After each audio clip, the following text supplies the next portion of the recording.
사회를 바꾸는 것을 문명화시킨다라는 표현을 씁니다. 예를 들면 서구 문명이 우리나라에 들어와서 우리의 문화를 바꾸어서 우리가 서구 문명화가 되었다라고 말합니다. 그런가 하면 요즘에 방탄소년단이 유엔에 가서 연설까지 하는데요. 이런 방탄소년이나 아니면 걸그룹들이 또 K-팝 스타들이 많은 나라에 대해서 우리 한국의 문화를 소개하고 그래서 많은 젊은이들이 한국 사람들처럼 옷을 입는다는 거예요. 그러면 한국 문명화가 이루어진 거죠. 그런데 여러분, 이 문명화라는 말이 나라나 사회만 문명화시키는 것이 아니라 개인과 개인 사이에도 문명화가 이루어진다는 사실을 여러분 우리가 잘 우리 삶을 살펴보면 알 수가 있습니다. 예를 들면 여러분 간혹 마트나 그리고 장난감 가게에 가면 무작정 떼를 쓰는 아이들을 간혹 보게 될 것입니다. 이 아이는 자신이 원하는 것이 이루어지지 않으면 끝까지 부모님께 울면서 떼를 씁니다. 아빠나 엄마는 다른 사람이 이목이 있기 때문에 그 아이를 달래고 그 아이가 원하는 것을 들어주죠. 그런데 이런 아이들은 습관이 점점 굳어져서 자기가 원하는 것이 이루어지지 않을 때는 계속 이러한 방법을 쓰게 됩니다. 왜냐하면 그게 아빠 엄마에게 먹히기 때문이죠. 그런데 여러분, 이 어린 아이는 누구에게도 교육을 받지 않았음에도 불구하고 자신의 왕국의 규칙을 만들어 부모가 순응하도록 아주 교묘하게 문명화를 시킵니다. 바로 이것이 무서운 죄의 모습이죠. 그리고 죄의 문명화입니다. 이렇게 아주 어린아이들의 모습을 속에서도 죄는 드러나고 자신이 엄마 혹은 아빠를 문명화시킬 수 있다는 것이 무섭습니다. 그런데 이런 철 모르는 어린아이의 모습 속에서만 이런 죄의 문명화가 이루어지는 것이 아니라 여러분, 우리는 각자 자기 나름대로의 문명의 규칙을 만들어서 어떤 상황 속에서 주변 사람들을 문명화시킵니다. 자녀들이 함께 차를 탄 상태에서 어떤 차가 끼어들 때 여러분들은 어떤 말을 그동안 했습니까? 여러분이 어떤 반응을 하느냐에 따라서 여러분들은 그 반응을 통해서 여러분의 차에 타 있는 동석한 자녀들을 문명화시킨 겁니다. 예를 들면 부부싸움을 했습니다. 여러분, 부부싸움을 할 때 분명히 자녀들 안 보는 데서 싸웠겠지만 자녀들 보는 앞에서도 싸웠을 텐데 그때 부부싸움하고 어떻게 그것을 해결했느냐, 그게 자녀들에게 앞으로 결혼 생활에 문명화가 될 수 있다는 것입니다. 그런가 하면 어떤 문제가 발생하면 자신도 모르게 걱정하고 근심하고 한숨을 쉰다면 바로 그것은 바로 우리가 또 주변 사람이 그렇게 함으로 말미암아 문명화시키는 행동이라고 할 수 있습니다. 여러분, 아침에 가장 일찍 일어나 여러분들은 어떤 행동을 먼저 하십니까? 어떤 분들은 TV를 먼저 트는 분이 계실 것이고 신문을 드는 분이 계실 것이고 어떤 분들은 큐티책을 먼저 드는 분도 계실 것입니다. 왜 세 번째 큐티책이라고 하는지 아시겠죠? 바로 여러분, 그런 행동 이제까지 하나하나가 여러분들의 가정의 문명을 만든 것입니다. 이처럼 우리는 누군가를 문명화시키기도 하고 이미 우리 부모님으로부터 문명화 당하기도 했습니다. 중요한 것은 어떤 문명으로 문명화가 되느냐, 그리고 혹은 문명화를 하느냐, 이게 중요한 것입니다. 하나님 나라의 문명으로 문명화시킬 수도 있고 혹은 자신 안에 자신만의 왕국의 문명과 규칙을 정해서 그것으로 누군가를 문명화시킬 수가 있습니다.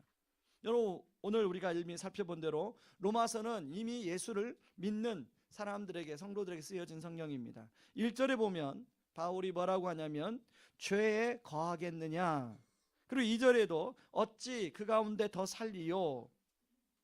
죄가 주장하는 자기 중심적인 왕국의 습관을 가지고 살아가고 있음을 알 수 있습니다. 6절에는 죄의 종로로 탄다는 표현을 쓰고 있는데요, 12절에는 지배받는다는 표현을 사용하고 있습니다. 그리고 14절에는 주장한다는 표현을 사용하고 있습니다. 우리가 일반적으로 우리가 죄라고 하는 것은 주로 도둑질이나 강도나 살인이나 성폭행이나 뭔가 행위적인 것들을 죄라고 생각을 하는데요, 그러나 이것들은 죄의 결과로 나오는 몇 가지일 뿐이지 죄는 더 근본적으로 파고 들어가 보면 어제도 말씀드린 것처럼 바로 자기 중심성이 죄입니다. 그리고 이것은 자기 왕국을 추구하고요. 그리고 우리는 누구나, 특정한 몇 명이 아니라 우리는 누구나 이런 자기 왕국에 빠질 수가 있습니다. 여러분들에게 오늘 들어올 때 종이 한 장씩을 나눠 드렸는데요. 바로 이것은 제가 여름에 읽은 책 가운데 자기 왕국에 빠질 때 나타난 몇 가지 특징들을 그 저자가 저술해 놓은 것들입니다. 그래서 제가 그 말들을 좀 이렇게 쉽게 우리들의 단어로 말로 쉽게 바꿨는데요. 여러분, 먼저 첫 번째는 자기 왕국에 빠질 때 나타나는 몇 가지 특징 중에 첫 번째는 자기에게 초점이 맞춰진다는 것입니다.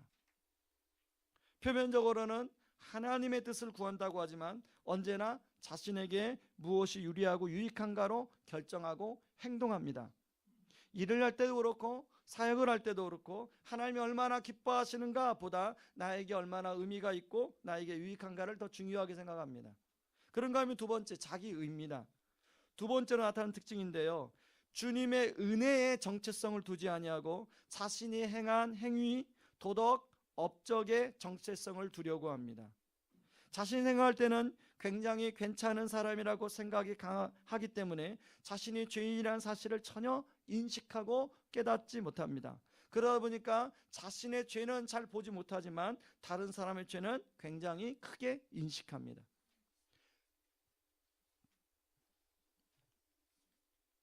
세 번째는 자기 만족입니다. 하나님을 더 사랑하고 이웃을 더 사랑해서 하나님께 영광을 돌리고 하나님을 만족시키기보다는 내가 볼 때 내가 만족하는가가 더 중요합니다. 네 번째는 자기 의존입니다. 하나님을 의지하며 살지 않고 자신의 실력과 노력과 경험과 인간관계를 의지하려는 경향을 가집니다. 공동체를 이루며 상호 의존하도록 허락하셨는데 내가 옳고 의롭고 생각하기 때문에 다른 사람이 필요하지 않다고 생각하기에 공동체에 들어가지 않습니다. 그런가 하면 다섯 번째는 모두가 자신의 말을 들어주기를 원합니다. 자신의 말을 듣지 않으면 화를 내거나 혹은 말을 하지 않는 무언의 메시지를 던집니다. 자신이 원하는 바가 이루어지지 않을 때는 감정을 표출하거나 마음이 상해서 말을 하지 않습니다. 여러분, 여섯 번째는 자기 영광인데요. 사람들이 자신을 알아주거나 칭찬해 줄 때 누구나 우리는 기뻐할 수 있습니다. 그러나 그것을 너무 즐기려 하는 마음은 없는가? 그때 우리는 그 영광을 하나님께 돌리는가? 아니면 그것을 은근히 즐기는 것으로 그쳐버리는가? 사람이 알아주지 않을지라도 주님의 영광이 드러난다면 된다는 마음이 있는가? 알아주지 않으면 마음이 언짢은 적이 있는가? 자주 하나님의 영광을 가로채 자기 영광을 구하는 경향이 있습니다. 여러분, 이 여섯 가지를 쭉 이야기하고 있는데요. 제가 여러분들한테 오늘 프린트해서 나눠드린 이유가 있어요. 왜냐하면 이거 한번 들으면 잊어버려요. 제가 이렇게 프린트해서 나눠드린 것은 여러분 뒤에도 나오겠지만 이것들을 통해서 여러분, 이건 누가 어떤 특정한 사람에 빠지는 게 아니라 우리 누구나 이 여섯 가지의 자기 왕국의 특징에 빠져서 죄 가운데 거하는데도 거하는지도 모를 때가 많이 있다는 것입니다. 바울은 이것을 알고 14절에서 뭐라고 권면하냐면 죄가 자기를 주장하지 못하게 하라고 이야기하고 있습니다. 여러분, 자기 왕국의 특징들이 내 삶에 오랫동안 또아리를 틀어서 나의 자신을 문명화시켜서 자기도 모르게 다른 사람을 문명화시킬 수 있다는 것입니다. 자기 문명의 특징들을 오히려 우리 안에서 주장하지 못하게 하고 그것들을 거꾸로 하게 되면 바로 우리는 하나님의 문명으로 문명화를 시킬 수 있는 것입니다.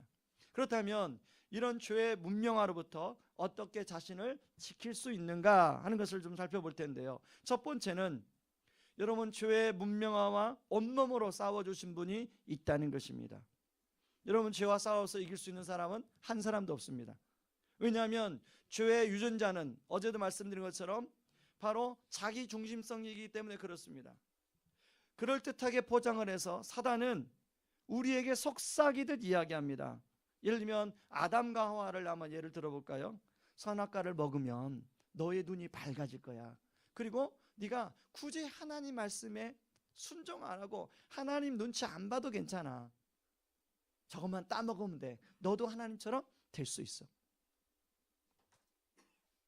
이 유혹은 굉장히 달콤합니다. 왜냐하면 바로 나를 위해 주는 것 같으니까. 그래서 대부분의 사람들이 이 유혹 앞에 넘어집니다. 심지어는 베드로마저 유대인들과 이방 사람들과 마치 교제하는 것처럼 다른 사람의 이목, 자기의 어떤 가치가 유대 사람들한테 평가절하되는 것을 의식함으로 말미암아 마치 이방인들과 교제하지 않은 것처럼 밥을 같이 먹다가 가만히 교제하는 것처럼 그렇게 행동하니까 바울이 그런 대사도 베드로를 혼내는 장면이 실제로 갈라디아서에 나옵니다. 여러분, 유일하게 이런 죄의 유혹에 넘어가지 않은 분이 있는데요, 바로 예수님입니다. 사단은 끊임없이 예수님을 유혹했지만 예수님은 사단의 유혹에 넘어가지 않았죠. 그뿐 아니라 우리를 사단의 죄의 속박 가운데 구원해 주시기 위해서 십자가에서 물과 피를 다 쏟아지면서 싸워 주셨습니다. 그래서 히브리서 12장 3절에서는 예수님을 피 흘리기까지 죄와 싸우셨다라는 표현이 나옵니다. 여러분, 이런 십자가의 은혜로 죄의 속박이 끊어졌습니다. 이것을 로마서 6장 6절 7절은 이렇게 말합니다. 같이 한번 읽어보겠습니다. 우리의 옛사람이 그리스도와 함께 십자가에 달려 죽은 것은 죄의 몸을 멸하여서 우리가 다시는 주의 노예가 되지 않게 하려는 것임을 우리는 압니다. 죽은 사람은 이미 죄의 세력에서 해방되었습니다. 그러기에 가장 귀한 은혜는 십자가의 은혜입니다. 우리가 예수를 믿으면서 사실은 신앙생활하면서 하나님께 많은 은혜를 받습니다. 아마 여기 계시는 많은 성도님들 가운데도 인생의 중요한 인생의 지점에서 하나님의 기도 응답의 은혜들이 있을 것입니다. 어떤 분들은 죽을 어떤 위협의 순간에서 하나님께서 목숨을 건져주신 그 은혜를 경험한 분도 계실 것입니다. 어떤 분들은 자녀의 중요한 어떤 결정 속에서 하나님이 기도에 응답해서 기적적으로 그 기도가 응답된 경험도 있을 것입니다. 그런가 하면 어떤 분은 주택 문제를 해결하기 위해서 간절히 기도하는 가운데 하나님 은혜로 그 문제가 해결되어서 감사하게 생각하는 분도 있을 것입니다. 그렇다면 여러분의 인생 가운데 가장 큰 은혜는 무엇입니까? 여러분이 하나님의 은혜를 떠올리면 딱 떠오르는 어떤 일은 무엇입니까? 바로 그것은 십자가에서 이런 죄의 속박으로부터 나를 구속하여 주신 바로 그 십자가의 은혜가 가장 큰 은혜라는 것입니다. 예를 들면 기도 응답은 있는데, 이제까지 나와 함께 하신 하나님의 인도하심과 기도 응답은 있는데, 이 고백이 없다면, 이 십자가의 은혜의 고백과 감격이 없다면 저는 이번 특세를 통해서 다시금 신앙의 기본을 점검하시기 바랍니다. 신앙의 본질과 기본이 무엇인가를 점검하시기 바랍니다. 이 은혜는 아무리 강조해도 부족하지 않습니다. 저는 토요일날 말씀을 준비하는 가운데 지인으로부터 문자 하나를 받았습니다. 목사님, 어떻게 하면 구원을 받습니까? 어떻게 하면 천국을 갈 수 있습니까?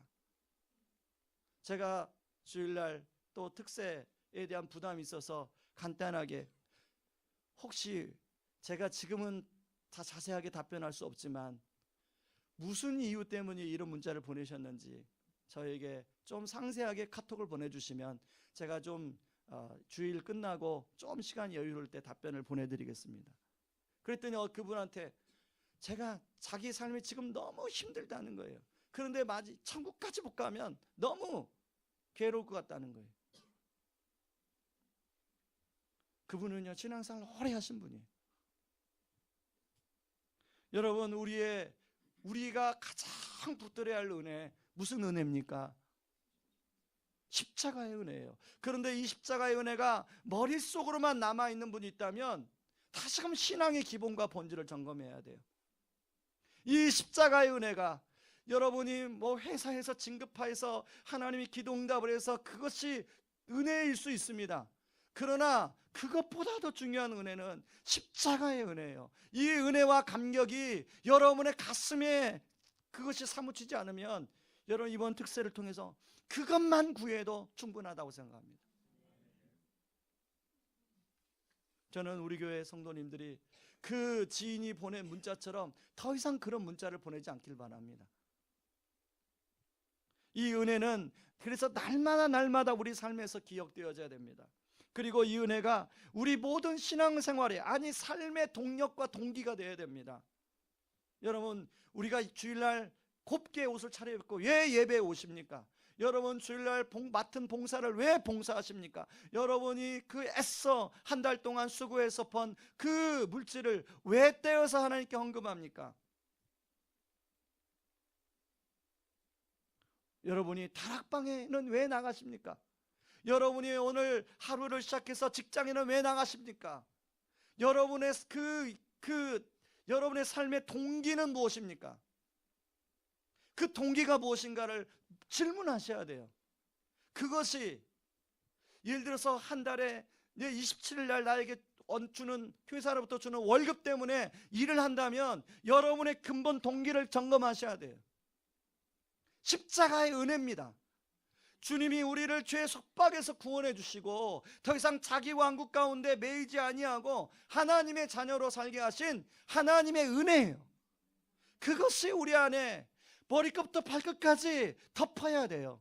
그런데요, 죄라는 것은 순간순간 그 은혜를 잊게 합니다.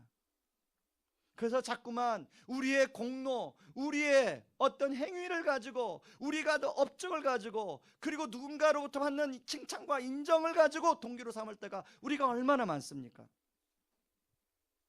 이 시간에 여러분, 이번 특세에 이 예수님이 나를 구원해 주신 이 구원의 은혜와 감격이, 여러분 이 감격은, 감사와 감격이 생생하게 회복되는 그런 특세가 되기를 주님의 이름으로 축원합니다.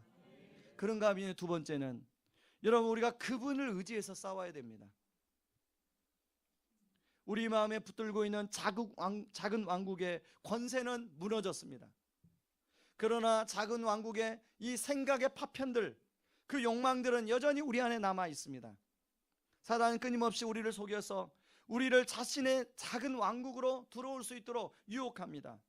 그래서 바울은요, 이것을 알고 오늘 본문에 주님이 우리와 연합해 주셨음을 5번이나 강조하며 이야기하고 있습니다. 여러분, 우리 3절부터 5절 말씀까지 같이 한번 읽어봅니다. 같이 읽습니다. 무릇 그리스도 예수와 합하여 세례를 받은 우리는 주심과 합하여 세례를 받은 줄을 알지 못하느냐? 그러므로 우리가 그의 죽으심과 합하여 세례를 받음으로 그와 함께 장사되었나니 이는 아버지의 영광으로 말미암아 그리스도를 죽은 자 가운데서 살리심과 같이 우리로 또한 새 생명 가운데서 행하게 하려 하심이라. 만일 우리가 그의 죽으심과 같은 모양으로 연합한 자가 되었으면 또한 그의 부활 같은 모양으로 연합한 자도 되리라. 여러분, 우리는 원래 죄인이었습니다. 원래는 우리는 자격이 없는 사람입니다. 그런데 거룩하신 하나님의 아들께서 우리와 연합해 주시고 하나가 되어 주셨습니다. 그래서 뗄 수야 뗄 수 없는 관계가 되었습니다. 여러분, 이것이 잘 이해가 안 될 것 같아서 제가 예를 하나 들겠습니다. 얼마 전에 신문에 보니까 영국의 황태자의 비인 미들턴 왕세자비가 차에서 내리면서 차 문을 닫고 내린 것 때문에 많은 언론의 기사가 됐습니다. 어떻게 왕세자비가 자기가 자기 손으로 차 문을 닫았느냐? 이건 겸손함의 극치다. 여러분, 이해가 되십니까? 이게 지금? 아니, 차에서 내리면서 자기가 차 문을 닫을 수 있어요, 없어요? 여러분은 지금 누가 닫습니까? 그런데요, 그 왕국, 그러니까 영국의 그 뭐죠? 거기에 어떤 규칙은 그 다른 사람들이 늘 문을 이렇게 닫아주는 게 그게 하나의 규칙이 된 거죠. 그래서 차고 내릴 때 그것도 제가 그 기사를 보니까 다른 사람이 원래 닫아줘야 되는데 그 사람이 그 순간에 다른 일 때문에 이렇게 관심이 다른 데 있었어요. 그러니까 그냥 왕세자비가 내리면 닫은 거예요. 여러분, 이 왕세자비가 원래 어떤 사람인지 아십니까? 미들턴, 미국의 무명 배우였습니다. 유명 배우가 아니에요. 그냥 무명 배우예요. 그리고요, 이 미들턴은 이미, 죄송합니다, 우리 성도님 가운데 그런 분이 있는데 이미 결혼에 한번 실패했습니다. 나이도 이 찰스 왕세자는 33인데 미들턴은 35이에요. 여러분 35세 미들턴 입장에서 이 찰스 황태자를 만나기 전에는 어떤 마음이 들었을까요? 여러분 미들턴의 부모님은 어떤 마음이 들었을까요? 우리 딸이 과연 좋은 사람 만나서 다시금 제 인생을 살았으면 좋겠는데 과연 그럴 수 있을까? 이 미들턴 스스로는 과연 나는 새로운 인생을 과연 살 수 있을까? 나 같은 사람한테 누가 또 나를 좋아한다고 프로포즈 할 수 있을까? 여러분 그렇게 생각하지 않았겠어요? 그런데 어느 날 영국의 이 왕세자가 이 미들턴에게 연락을 한 거예요. 제가 옛날에 기사를 보니까요, 이 왕세자가 미국의 미드를 자주 시청을 했는데 그 미드를 보다가 이 미들턴의 연기에 반해가지고 그냥 한번 만나볼까 연락한 거예요. 그래서 만나자고 연락이 와서 만났을 뿐인데 어느 날 그 왕세자가 미들턴에게 프로포즈를 한 거예요. 나와 결혼해 주세요. 여러분 미들턴 입장에서는 어떤 마음이 들겠습니까? 저는 자격이 없습니다. 저는 왕세자와 같이 존귀한 사람과 저는 결혼할 만한 신분도 아니요. 저는 그럴 만한 어떤 커리어도 없고요. 그런데 이 왕세자가 당신 아니면 안 됩니다. 내가 세상에 많은 여자들이 나를 흠모하고 좋아하는 수많은 여자들이 있지만 귀족 출신의 가문의 여자들도 있지만 나는 오로지 당신만을 사랑합니다. 여러분 그래서 결혼했어요. 그게 연합인 거예요. 이해하시겠습니까? 우리 하나님의 아버지의 아들이신 예수님께서 그 거룩하신 분께서 우리와 같이 저처럼 여러분처럼 자격이 없고 죄 가운데 늘 빠져 사는 우리를 자격이 없다고 말함에도 불구하고 우리에게 프로포즈 해주시고 우리와 연합해 주셨다는 거예요. 여러분 연합이라는 이 단어는 이 강력하여 뗄 수가 뗄 수 없는 겁니다. 본드죠, 본드. 아주 강력해서. 그러므로 우리는 두 가지 확실한 보증을 가지고 살아야 됩니다. 하나는 우리가 은혜 아래서 예수님과 연합된 하나님의 자녀라는 거예요. 그리고 또 하나는 바로 이런 연합된 자녀이기 때문에 성령 하나님이 우리를 도와주신다는 거예요. 사단은 끊임없이 너만의 왕국을 만들어서 거하게 살도록 자꾸 요구하지만 그 유혹으로부터 이길 수 있는 힘을 우리는 성령님께 도움을 유지하면 성령님은 도와주신다고 말씀하고 있습니다. 그러므로 여러분 먼저는 자꾸만 오늘 나눠드린 6가지 이 문명화시키는 특징들을 여러분 자꾸 반복해서 보면서 내가 어떤 특징들에 자주 빠지는지 그리고 그것이 나를 문명화시키는지를 점검하며 오히려 거꾸로 그렇게 되지 않도록 은혜를 구하며 성령님께 구해야만이 오랫동안 나로부터 내 안에 축적된 문명으로부터 이 죄의 문명으로부터 우리가 빠져나올 수 있다는 것입니다. 우리는 오늘 말씀을 듣고 다시금 회사에 출근하고 여러분 가정에 돌아가도 또 6가지 이 규칙의 문명이 나를 문명화시킬지도 모릅니다. 그래서 여러분 우리가 이렇게 기도하시면 좋겠습니다. 주님, 도저히 저의 힘으로는 안 됩니다. 주님, 저의 인격으로 도저히 되지 않습니다.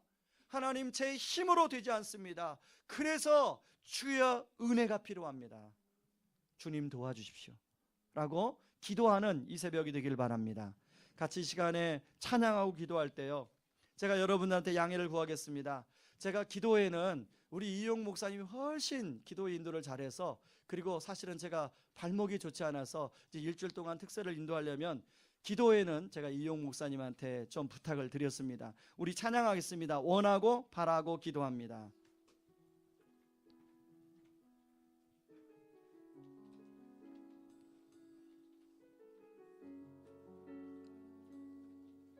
이 세상을 살아가는 동안에 함께 찬양하겠습니다. 세상을 살아가는 동안에